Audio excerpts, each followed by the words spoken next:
America has shown us over and over again exactly what ambition is and what forms ambition should be shown and how ambition can take you to the top. All we doing is putting the mirror up and showing you that, yes, we saw it, yes, we got it, and yes, we're doing it. So that's what this video is about.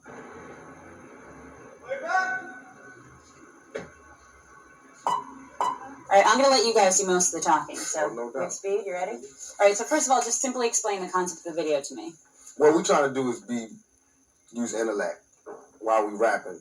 So what we wanted to do is, since everybody feel like it's their duty to say how we are portraying gangsters and gangster music and we are dirtying up the airways and people's houses with gangster music, we wanted to put the mirror up to show you where we got these gangster ideas. So we took all these scenes out of classic movies with gangsters in it. Not gangsters from Compton or gangsters from Watts, but gangsters from Chicago and gangsters from New York and gangsters from Italy. Gangsters, not gangsters named Do Dirty and Snoop and Tupac and the Dads and Corrupt, but gangsters named Lucky Luciano and Mafioso, Tony Corleone and John Gotti, Al Capone and Nitty, all of them. I'll get close to Snoop. Get close, I want to get both of you in there. Is this something that you guys came up with the concept and pitched it to Suge, or? I said, whenever you're ready, let me know so we can do the video for Two of America's Most, because, you know, he was going to do the court thing. I said, just let me know. So he's like, I'm ready. And he's like, this is what I want. I said, what scenes you got to have in there? Because all we do, me and Dog, we finna do a movie together called Two Strikes. So all we do is watch old movies. So all we would come together and be like, did you see this? I'd be like, nah. Did you see this? And he'd be like, oh, yeah, I saw that. I'd be like, this scene right here. And we put it together like that. So we never really sat down and was like, I'm going to give you this and you give me this. We both know what wavelength we on. So he come up with an idea and I'll automatically be like, yeah, that's it. Same thing, vice versa. Plus, we wanted to show like the two styles. Me and Snoop represent, to me, my own opinion, we represent the nucleus of the entire ghetto. I represent the hardcore, grab at you, no holds barred, no prisoners, relentless, hustle to the early morning hustler type of person, thug, you know. And Snoop represent the more calm, all legit, right by the book, no waves, let's get our business handled.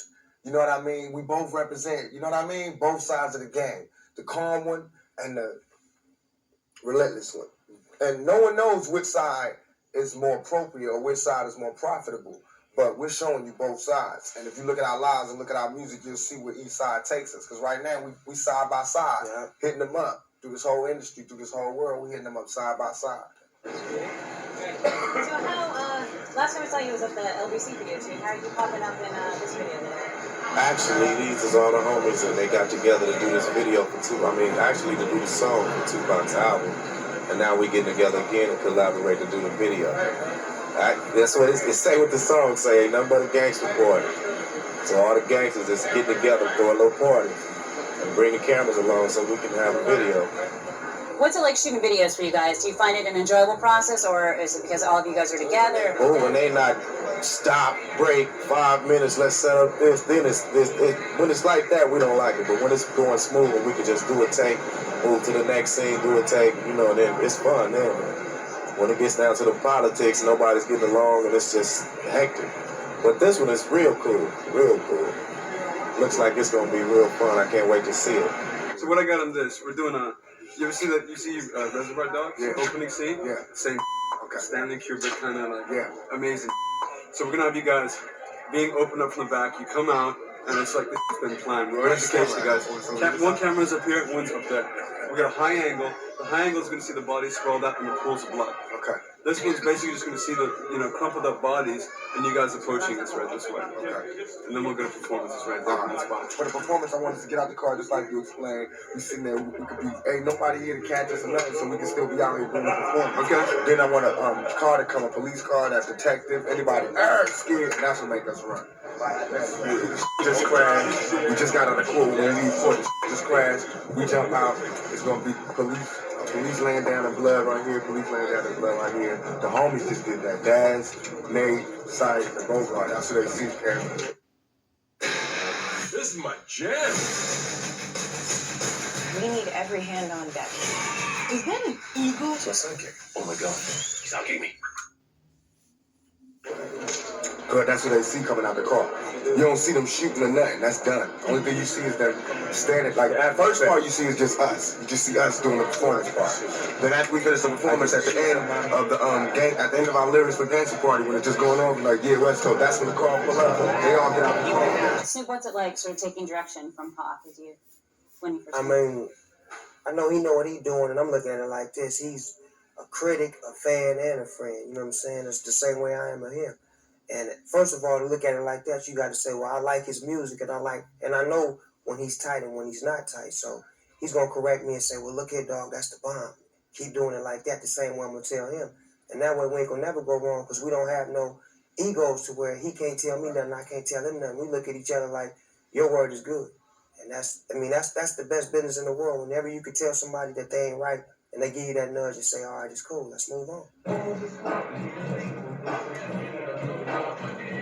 Tell me just a little bit about the concept of this video. Is this something that Tupac and Snoop came to you and they said, we want to do this? How? Yeah, you know, Tupac is real creative. He basically be want to know what he want to do on his own videos. And, you know, Snoop supports him. So, and I support them. So, I don't try to make all the decisions. I give them the right to do what they want to do. Pac had an excellent idea. We had some other people giving some treatments that it was real dry. And the song was too powerful for the treatment we had. So, I decided to let Pac do it, which is for the best and work out. Is Pac almost taking a director credit in this, maybe? He's the director of it. He's definitely the director of it. I think we've probably been directing the majority of his videos, but people probably just never gave him the credit. So this time, on Death Row, we definitely get his credit. When you guys were writing Two of America's Most Wanted, were you writing sort of almost as like a you to like the Bob Doles of the world or people that censor things like that? Or what did you guys have in when I mind? wrote it, I was so happy that Pac was out of jail. You know what I'm saying? I was happy, and I was like, damn, I got to give up my best performance. Yeah. You know what I'm saying? To compliment him and not to take nothing away from him, but to let him know that I'm with him. It's just like, okay, the song was 4 minutes, right? You got a certain amount of time to say what you're going to say. So I wanted to be precise to say what I wanted to say. I wanted to let people know I was thinking about my case, and I was thinking about him as well. Because if they take me away, they got to let him go. So he going to be speaking for me while I'm in, like I was speaking for him while he was in. So it's just networking and letting them know that you can take one of us, but you can't take us both. And if you let us both go, that's what you really did. Yeah. When I was hearing about who was the most dangerous rapper, it was always Snoop. And when it wasn't me, it was Snoop. And I was like, damn, we on the same record label. I know these people are really thinking like we are like the Antichrist. And I remember being in the studio and it'd be me and Snoop, and he had the son in there, and I was in there, and just being out of jail, you know, still having the emotional responses that somebody has when he just got out of jail for a year for a crime they commit. And he in there fighting a trial for murder. We in there with kids and just all our dreams in front of us, all our hopes in front of us. And doing that song was like irony. You know what I mean? Because it was like, in the song, we the big bad guys, but in real life, I mean, this dude a daddy. I mean, a doting daddy, like a pushover daddy. You know what I mean? And I'm just me, you know what I mean? So it's like when they look at us, it's like they look at us like two different people. So that's why Two of America's Most Wanted, although it is frighteningly true, it's really just like a joke. Is there definitely more collaborations to be seen in the future? Do you guys think that you'll get back in the studio again together? Oh, we got like 5 songs. We did a whole lot of songs together. I know that, like, individually, when I've interviewed both of you, that you've always been a fan of Snoop's and you've always been a fan of Tupac's. Were you guys intimidated at all to work on the studio together? No, I mean, you bring the best out of me. You know what I'm That's how it saying? is, yeah. It's like Michael Jordan and Magic Johnson on the same team. Healthy. You know what I'm saying? When you look at it, like the way we look at it is like myself, sometimes I look at it and think about the kids coming up today. How do they see us? Because I look at how I seen like Aretha Franklin and Marvin Gaye and all those people, the Temptations. You looked at them like giants. And when Marvin Gaye did something with the Temptations, anybody did something together, you felt that. You was like, whoa, man, it made you be together. You know what I mean? It made us be together because we felt them like, damn, these two giants can get together. So that's how it is when me and Dawg feel it. That's why I be telling them we gotta work. We gotta do songs with Mary because Mary's the new Aretha Franklin. We gotta do songs with Danny Boy. Danny Boy is Sam Cooke. We gotta do this. We gotta carry on the tradition. We might not say our things as sweet as they want us to say it, but we are the next generation. We are going to carry on that tradition. And when people go back to see what we was living like in 1996 and what